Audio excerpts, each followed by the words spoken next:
O novo capítulo de Berserk acabou de ser lançado e sim, meus amigos, a gente tava certo. O bicho tá pegando e parece que a treta vai ser bem maior que o esperado. Então bora dar uma olhada em tudo que tá acontecendo aqui, além de teorizar um pouco sobre o que vem por aí. Já que, ao que tudo indica, muito em breve teremos uma das coisas mais esperadas da obra inteira. Então, começando do início. O capítulo 378 retoma exatamente de onde o 377 parou, no momento em que o Rakshas literalmente brota de dentro do líder do norte no meio do conselho de guerra Kushan. O Daiba é o único a entender o que tá acontecendo logo de cara, e por isso manda todo mundo se afastar, enquanto todo o restante obviamente fica em choque com aquele espírito da sombra surgindo do nada. Rakshas, agora completamente livre, paira sobre o salão encarando todo mundo presente. O Imperador, é claro, não faz a menor ideia de quem diabos é aquele, mas o Silat logo reconhece o Rakshas, já que além de ele também ter sido um Bakiraka em vida, eles já tiveram uma luta bem recente no capítulo 341, o que ainda vai voltar a ser falado nesse capítulo aqui, mas vamos por partes, já que o Rakshas parece não entender absolutamente nada do que tá acontecendo ali, o que é muito estranho para um apóstolo que sempre se mostrou muito astuto e esperto em todas as ocasiões que apareceu. Já os líderes do Conselho Kushan também ficam em choque por tudo aquilo que tá acontecendo ali. Primeiro os Bakirakas exilados, e agora um apóstolo do Falcão da Luz? O que diabos tá acontecendo aqui? Mas é aí que tá, o Rakshas não tá só confuso,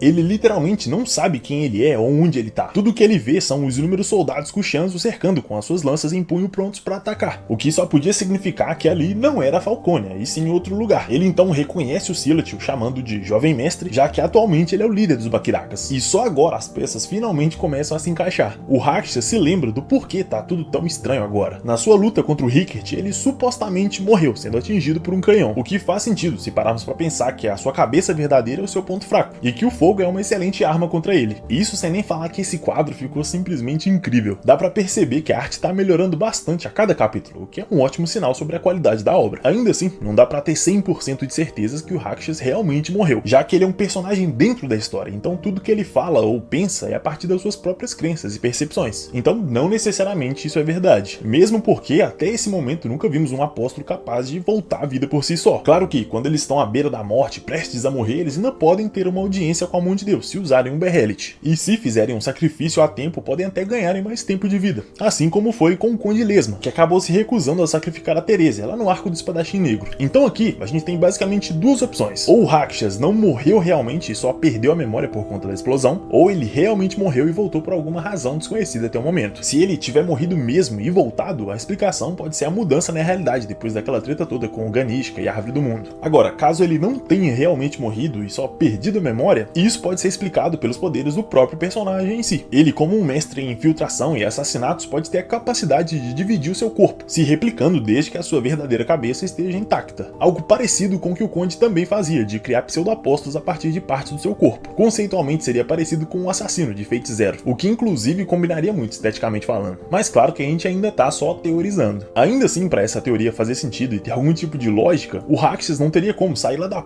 que pariu de Midna para se esconder no líder do norte, a não ser que ele já tivesse deixado essa réplica dele oculta no líder há muito tempo, bem antes de tudo isso acontecer, ou o líder do norte teve alguma ligação com o ocultismo, o que fez dele uma espécie de sacrifício para a volta do Rakshas quando o outro corpo fosse destruído. Qualquer uma dessas possibilidades poderiam fazer sentido se fossem bem trabalhadas, é claro. Então já aproveita para comentar embaixo qual você acha que faz mais sentido. De volta ao capítulo, todo mundo fica desesperado para fugir dali, o que, convenhamos, é bem compreensível nessa situação. A gritaria irrita o Rakshas, que acaba atacando os líderes enquanto manda eles ficarem quietos, o que com certeza ia resultar na morte de todo mundo, que não teria nem chance contra o Rakshas, se não fosse a esperteza do Silat e a habilidade dos seus servos, que já tinha infiltrado seus assassinos no palácio, os deixando disfarçados de servos para agir caso algum tumulto começasse. E eu vou te falar, esses caras é bom, viu? Eles não só conseguem salvar os líderes Kushan, mas também cortam fora as garras do Rakshas, que são praticamente lâminas super afiadas, pique Raiden Blade do Assassin's Creed. Tanto que até ele mesmo fica em choque com esse feito. O Imperador, obviamente, é o primeiro a ser evacuado do local, porque, como diria o Tijuana,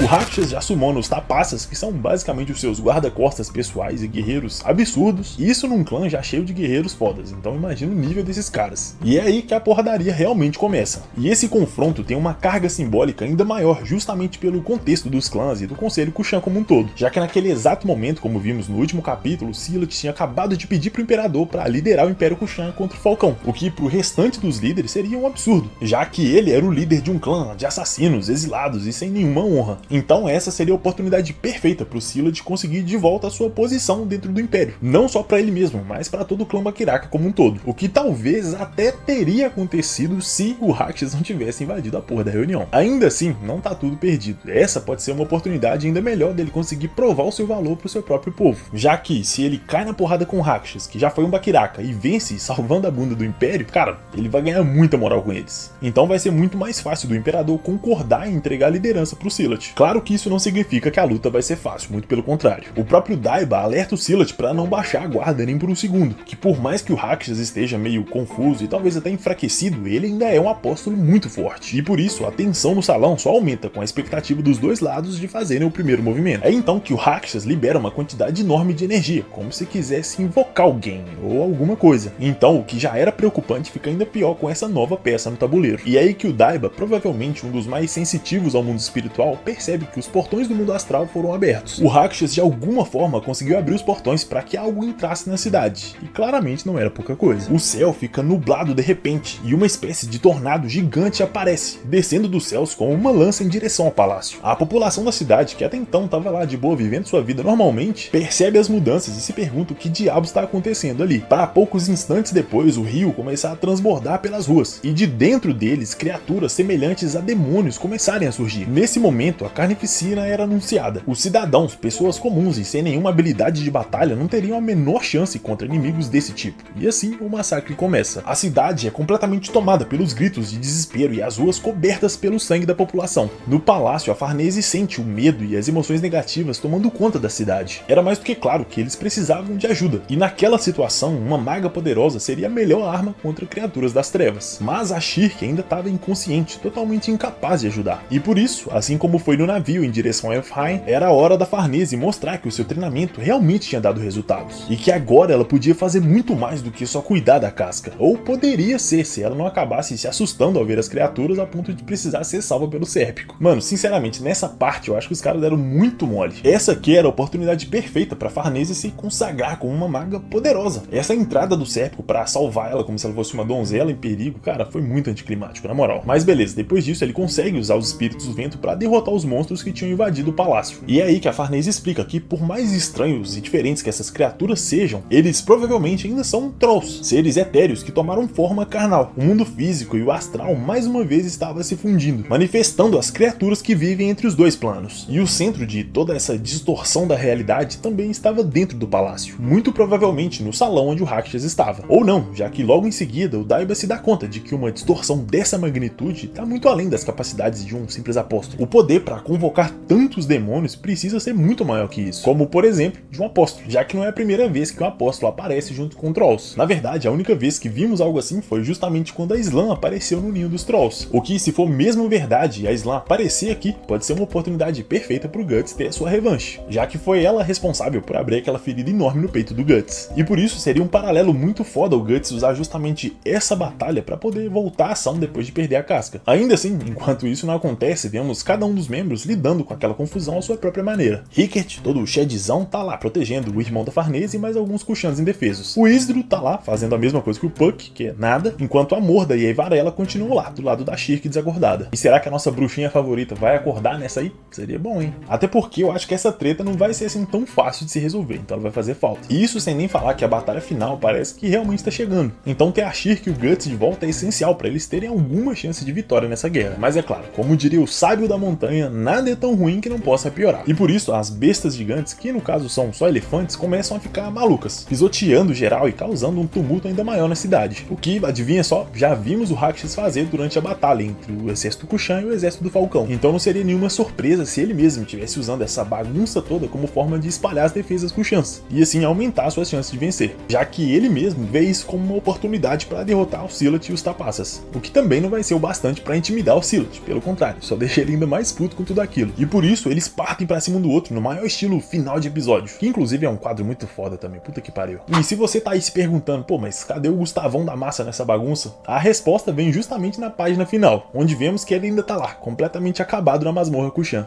E cara, eu vou te falar, dá até dó de ver ele assim, completamente fudido no chão. Eu mal vejo a hora dele levantar dali e limpar o chão com o Rakshas. Nossa, vai ser muito foda. Já que ver ele de volta completamente puto, massacrando tudo e todos com a Berserker Armor, cara, é uma das coisas mais esperadas há muito tempo no mangá. Principalmente principalmente porque o Rakshas claramente está planejando alguma coisa. Toda essa confusão no meio do Conselho Kushan não foi à toa. E agora, com a chegada desse exército de Trolls, a gente tem cada vez mais certeza disso. E eu acho que é muito provável mais algum ser poderoso se junte a essa brincadeira, tipo a Islam mesmo, pra meio que dar uma aquecida na galera antes da guerra final. O que, obviamente, só deixa o hype lá em cima pros próximos capítulos, que infelizmente ainda devem levar um bom tempo pra sair. Até lá, o jeito é a gente ir discutindo e teorizando pra ver o que vai acontecer daqui pra frente. Então já deixa aí nos comentários o que você tá achando desses novos capítulos e o que você acha que vai acontecer daqui pra frente. Eu espero que você tenha gostado desse vídeo. Até então eu não tenho nenhum outro tema de Berserk em mente pra trazer aqui no canal, já que basicamente falamos de todos os personagens mais importantes da obra. Então se você tem alguma sugestão de tema de Berserk, alguma coisa que a gente ainda não falou na nossa playlist de Berserk, sinta-se à vontade pra comentar. No mais, o meu muito obrigado pela sua atenção e pelo seu tempo. Um agradecimento especial aos membros do canal, vocês fazem total diferença por aqui. E se você também quiser ter acesso aos vídeos exclusivos, seu nome aqui nos créditos finais e ainda ajudar pra caramba o canal, considere também se tornar um membro. É bem baratinho e você realmente ajuda a manter esse canal aqui vivo. Ou seja, todo mundo sai ganhando. Não se esquece também de seguir lá no Insta, entrar no nosso servidor do Discord e é isso aí. Tamo junto, é nóis e te vejo no próximo vídeo. Valeu!